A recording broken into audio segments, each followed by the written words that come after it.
मेरे YouTube channel सबल education में आप सबका बहुत बहुत स्वागत है। अपने पिछले वीडियो में मैंने आपको मकबूल फ़िदा हुसैन पर आधारित पाठ जो अंतराल भाग 1 में कक्षा 11 की पुस्तक में दिया गया है बहुत विस्तार से समझाया था और पाठ के प्रमुख बिंदुओं पर भी हमने चर्चा की थी। आज के वीडियो में हम इस पाठ पर आधारित कुछ बहुत ही इम्पॉर्टेंट जो एग्ज़ाम के लिए बहुत इम्पॉर्टेंट क्वेश्चन आंसर हैं वो इस वीडियो में मैं आपको समझाने जा रही हूँ। अगर आप मेरे साथ वीडियो के अंत तक बने रहते हैं और सभी प्रश्न अच्छे से समझ लेते हैं तो मैं 100% श्योर हूँ कि एग्ज़ाम रूम में कोई भी क्वेश्चन आपको ऐसा क्वेश्चन पेपर में नहीं मिलेगा जिसे आप सॉल्व ना कर सकें, जिसका उत्तर आप ना लिख सकें। तो चलिए हम आज का वीडियो शुरू करते हैं। इस पाठ में मकबूल फ़िदा हुसैन जो एक सुप्रसिद्ध चित्रकार थे, उन्होंने अपनी कहानी अपनी ज़ुबानी खुद ही बताई है कि बचपन उनका कैसा था, माता पिता कैसे थे, घर का माहौल कैसा था और किस तरह से उनके स्कूल में पढ़ाई होती थी, उनके साथी शिक्षक कौन थे और चित्रकला के प्रति उनका प्रेम किस तरह से गहरा हुआ। तो सबसे पहला प्रश्न है, मकबूल के अब्बा ने उसे बड़ौदा के बोर्डिंग स्कूल भेजने का निर्णय क्यों लिया? तो जो पिता थे मकबूल के, उन्होंने मकबूल फ़िदा हुसैन को बड़ौदा के बोर्डिंग स्कूल में हॉस्टल में डाल दिया था। बड़ौदा एक प्रसिद्ध शहर है जो गुजरात और महाराष्ट्र की सीमा पर है और वैसे ये आता गुजरात में है। तो बड़ौदा में उस समय बहुत बड़ा बोर्डिंग स्कूल था जिसमें मकबूल फ़िदा हुसैन का एडमिशन करवाया गया। प्रश्न में आपसे पूछा जा रहा है कि उनका वहाँ एडमिशन क्यों करवाया उनके पिता ने। तो मकबूल के दादाजी का देहांत हो गया था। उसे अपने दादाजी से बहुत प्यार था। दादाजी के देहांत के बाद वह पूरा दिन दादाजी के कमरे में बंद रहता था, घर में किसी से बात नहीं करता था, गुमसुम सा रहने लगा था। रात को दादाजी के बिस्तर पर उनकी भूरी अचकन ओढ़कर सोता था। उस समय उसे देखकर ऐसा लगता था जैसे दादा की बगल में सोया हो। उसकी ऐसी स्थिति देखकर उसके अब्बा ने उसे इस वातावरण से दूर करने के लिए बड़ौदा के बोर्डिंग स्कूल में डाल दिया। पिता को लगा कि वह घर से दूर नए माहौल में जाएगा तो अपने दादाजी की यादों को भूल जाएगा, इसीलिए उसके पिता ने बड़ौदा के बोर्डिंग स्कूल में मकबूल फ़िदा हुसैन का एडमिशन करवाया। दूसरा प्रश्न है, पाठ में बड़ौदा के किस मूर्ति का वर्णन किया गया है? बड़ौदा शहर महाराजा सियाजी गायकवाड़ का शहर था। उस शहर का राजा मराठा था और प्रजा गुजराती थी। शहर में दाखिल होते ही हिज हाइनेस की 5 धातुओं से बनी मूर्ति दिखाई देती थी। वह मूर्ति शानदार घोड़े पर सवार दौलते बरतानिया के मेडल लटकाए हुए थी। तो ये उस मूर्ति का वर्णन इन्होंने किया है जो बड़ौदा शहर के महाराजा सियाजी राव गायकवाड़ की थी। मकबूल ने अपने उस्तादों के साथ किस प्रकार फ़ोटो खिंचवाए? तो कैसे उन्होंने अपने उस्तादों के साथ फ़ोटो हॉस्टल में खिंचवाए? स्कूल में वार्षिक समारोह मनाया जा रहा था। उस समारोह में खास मेहमानों और उस्तादों का ग्रुप फोटोग्राफ खींचा जा रहा था। मकबूल उसके साथ फ़ोटो खिंचवाना चाहता था। इसके लिए उसने अवसर ढूंढ रहा था। फोटोग्राफर ने ट्राईपॉड पर रखे कैमरे पर काला कपड़ा ढका और उसके अंदर जा घुसा। उसने अपने कैमरे पर फोकस जमाया। जैसे ही उसने रेडी कहा, मकबूल दौड़कर ग्रुप के कोने में खड़ा हो गया। इस प्रकार उसने उस्तादों की बिना इजाज़त के अपनी कई फ़ोटो उस्तादों के साथ खिंचवाई। तो बचपन से ही वो बहुत ही होशियार थे। नेक्स्ट है, स्कूल के समारोह में मकबूल ने किस विषय पर भाषण दिया? तो जब उनके स्कूल में समारोह हुआ तो उनके जो मौलवी थे अकबर ने मकबूल को इल्म ज्ञान पर 10 मिनट का भाषण तैयार करवाया। इसमें एक फ़ारसी का शेर था, कस्बे कमाल कुन की अजीज़े जहाँ शवी, कस्बे कमाल नियार जद अजीज़ मन। इसका अर्थ था, दुनिया का चहेता वही बन सकता है जिसके पास कोई हुनर का कमाल हो। वही लोगों के दिलों को भी जीत सकता है। जिसके पास हुनर नहीं वह कभी भी लोगों के दिलों को नहीं जीत सकता। हुनर से मतलब है बच्चों यहाँ पर गुण। किसी में कोई विशेष गुण है तो वो अपने गुण के, अपनी प्रतिभा के बल पर लोगों का दिल जीत लेता है। अगला है, मकबूल के पिता ने अपने छोटे भाई को कौन कौन से काम खुलवा कर दिए? तो मकबूल के पिता को नौकरी करना एक सज़ा की तरह लगती थी। उनकी बिजनेस में दिलचस्पी थी, इसलिए उन्होंने अपने भाई मुराद अली की पहलवानी छुड़वाकर उसे जनरल स्टोर खुलवा कर दिया।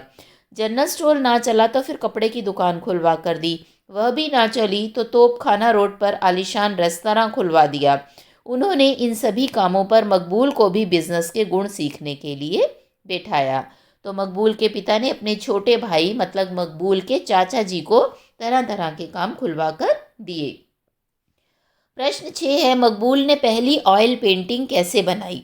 तो मैंने आपको पहले ही बताया, मकबूल फ़िदा हुसैन जो थे एक विश्व प्रसिद्ध चित्रकार थे, तो उन्होंने सबसे पहली ऑयल पेंटिंग कैसे बनाई? तो मकबूल दुकान के सामने से गुजरने वाले सभी लोगों पर स्केच बनाया करता था। एक दिन दुकान के सामने से फिल्मी इश्तिहार का तांगा गुजरा।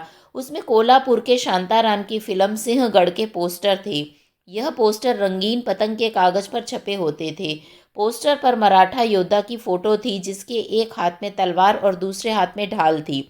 उस पोस्टर के चित्र को देखकर मकबूल का मन किया कि उसकी ऑयल पेंटिंग बनाई जाए। उसने अभी ऑयल कलर का प्रयोग नहीं किया था। वह अब्बा से ऑयल कलर के लिए पैसे नहीं मांग सकता था क्योंकि अब्बा का सपना उसे बिजनेसमैन बनाने का था। मकबूल ने ऑयल कलर ट्यूब खरीदने के लिए अपने स्कूल की 2 किताबें बेच दी। ऑयल कलर ट्यूब से दुकान पर बैठकर ऑयल पेंटिंग बनाई। उसके अब्बा ने उसकी पेंटिंग देखी तो डांटने के स्थान पर उसे गले लगा लिया। तो मकबूल इतना प्रतिभाशाली था कि वो किसी को भी देखकर तुरंत उसका वैसा ही स्केच बना देता था और उसकी प्रतिभा से प्रसन्न होकर उसके पिताजी उससे गुस्सा नहीं हुए, उन्होंने उसे गले लगा लिया। नेक्स्ट है, लेख में लेखक ने किन किन पेंटरों का नाम लिया जिन्होंने पेंटिंग की दुनिया में अपना प्रभाव दिखाया? तो लेखक ने लेख में बेंद्रे, राजा रवि वर्मा और गजेंद्र नाथ टैगोर का वर्णन किया है। इन लोगों ने हिंदुस्तान के शुरू के मॉडर्न आर्ट में प्रयोग किए थे। बेंद्रे का प्रयोग मॉडर्न आर्ट का हिंदुस्तान में पहला क्रांतिकारी कदम था। बेंद्रे की पेंटिंग में जवानी का गुलाबीपन कुछ समय तक लोगों के जेहन में तरोताज़ा रहा। राजा रवि वर्मा ने पेंटिंग में पश्चिमी सेकेंड हैंड रियलिज्म का प्रयोग किया। गजेंद्र नाथ टैगोर ने क्यूबिस्टिक तजुर्बे से पेंटिंग से शुरुआत की लेकिन ज़्यादा आगे नहीं बढ़ पाए। बेंद्रे के जादू ने अपना प्रभाव लोगों को ज़्यादा छोड़ा। तो इस प्रकार पाठ में लेखक मकबूल फ़िदा हुसैन ने अपने समय के 3 पेंटर जिनसे वो प्रभावित थे, राजा रवि वर्मा, बेंद्रे साहब और गजेंद्र नाथ टैगोर, उनका वर्णन किया है। नेक्स्ट है, मकबूल अब लड़का नहीं रहा क्योंकि उसके दादा चल बसे। 2 प्रश्न पूछे हैं, दादा के चल बसने से मकबूल लड़का क्यों नहीं रहा? दूसरा, आपके अपने दादाजी के साथ कैसे संबंध हैं? तो दादाजी की मृत्यु के बाद मकबूल ने बच्चों जैसी शरारतें करना छोड़ दिया था। वह गुमसुम सा रहने लगा था और हर समय दादाजी के कमरे में बैठा रहता था। वह सोता भी दादाजी के पलंग पर था और उनके साथ उनकी भूरी अचकन ओढ़ लेता। उसकी बालपन की हरकतों में ना जाने होने से वह अब लड़का नहीं रहा था, बहुत सीरियस हो गया था। तो अपने दादाजी की याद में चुपचाप बैठा रहता था, बच्चों जैसी शरारतें नहीं करता था। इसीलिए कहा गया कि अपने दादाजी की मृत्यु के बाद मकबूल लड़का नहीं रहा। आप अपने दादाजी के साथ अपने संबंध बताएंगे कि मेरे दादाजी के साथ संबंध अत्यंत मधुर है। वे मुझे अनेक अच्छी और नीतिगत बातें बताते हैं। उनके साथ सुबह की सैर पे जाता हूँ। मैं अपनी प्रत्येक समस्या का समाधान उनसे प्राप्त करता हूँ। वे मेरे सबसे अच्छे मित्र हैं। उनका साथ मुझे बहुत अच्छा लगता है। अगला प्रश्न है, 2 अक्टूबर स्कूल गांधी जी की सालगिरह मना रहा था। क्लास शुरू होने से पहले मकबूल गांधी जी का पोर्ट्रेट ब्लैक बोर्ड पर बना चुका था। इस कथन से मकबूल की किस विशेषता का पता चलता है?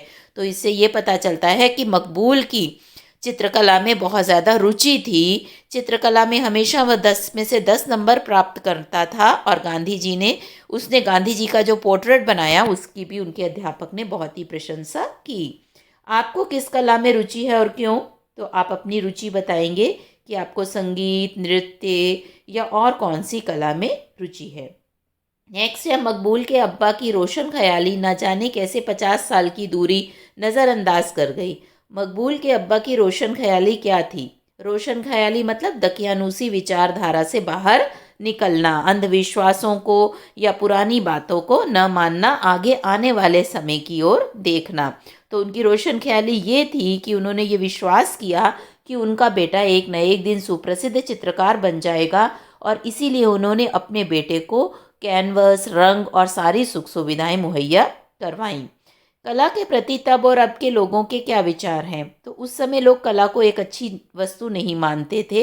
कलाकारों से घृणा करते थे, उनका तिरस्कार करते थे, लेकिन अब ऐसा नहीं है। अब कलाकारों का बहुत ही सम्मान होता है, समाज में उनका बड़ा श्रेष्ठ स्थान होता है और उन्हें विशेष महत्व दिया जाता है।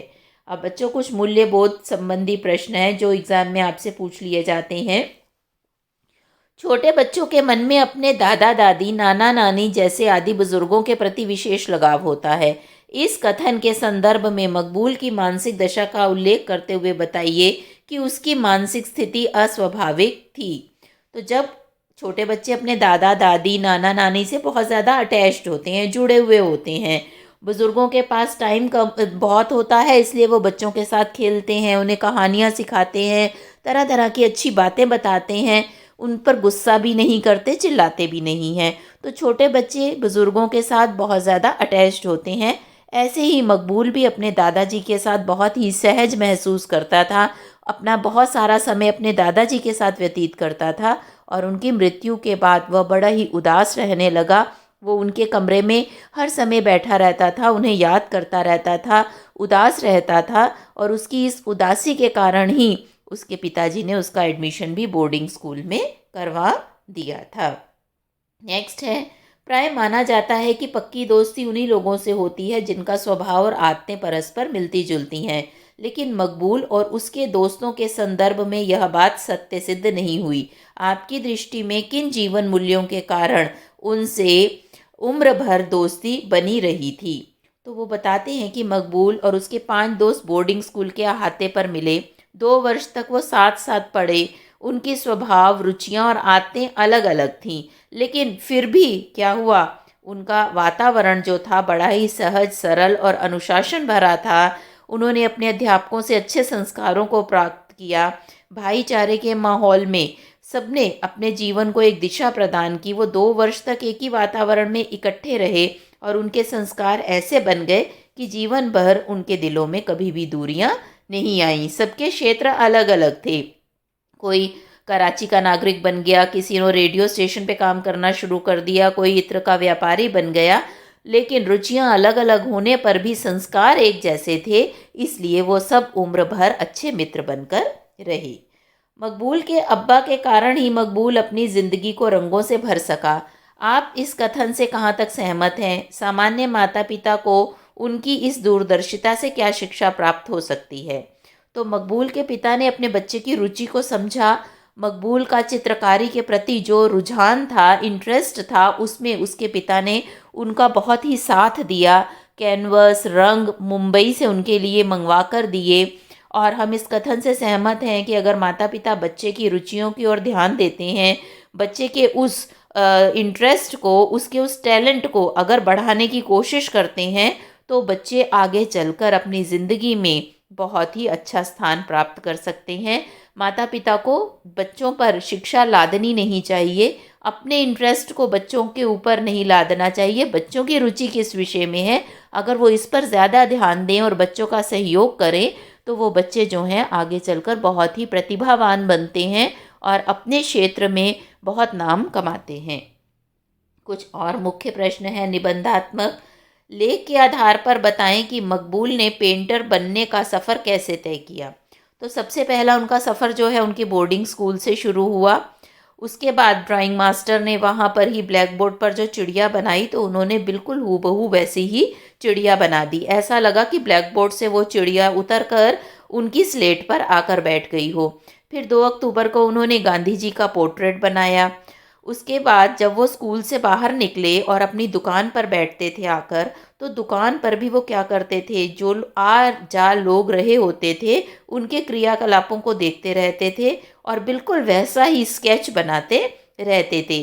घूंघट निकाले मेहतरानी का स्केच, गेहूं की बोरी उठाए, मजदूर की पेच वाली पगड़ी का स्केच, पठान की दाढ़ी का स्केच, माथे पर सजदे के निशान वाला स्केच, बुर्का और ओढ़े औरत का स्केच, बकरी के बच्चे का स्केच। तो इस तरह से तरह तरह के स्केच बहुत सुंदर ढंग से वो बनाया करते थे और अपने पेंटिंग के शौक को पूरा करते थे। फिर एक बार फिल्मी इश्तेहार, जो फिल्मी पोस्टर है, वो लगे हुए तांगा वहाँ से गुजरा, तो उन्होंने अपनी 2 किताबें बेचकर ऑयल पेंटिंग का सामान खरीदा और उससे इतनी सुंदर पेंटिंग बिल्कुल हूबहू वैसी ही बना दी। जब उनके पिताजी ने उनकी पेंटिंग देखी तो बड़े ही प्रसन्न हुए और उन्होंने मकबूल को गले से लगा लिया। उसके बाद उनकी बेंद्रे साहब से मुलाकात हुई और बेंद्रे साहब के साथ उनके पिता ने उन्हें जाने की इजाज़त दे दी। इस तरह से मकबूल जो था वो एक पेंटर बन गया, एक विश्व प्रसिद्ध चित्रकार बन गया। मकबूल के पांचों मित्रों के व्यक्तित्व का वर्णन अपने शब्दों में कीजिए।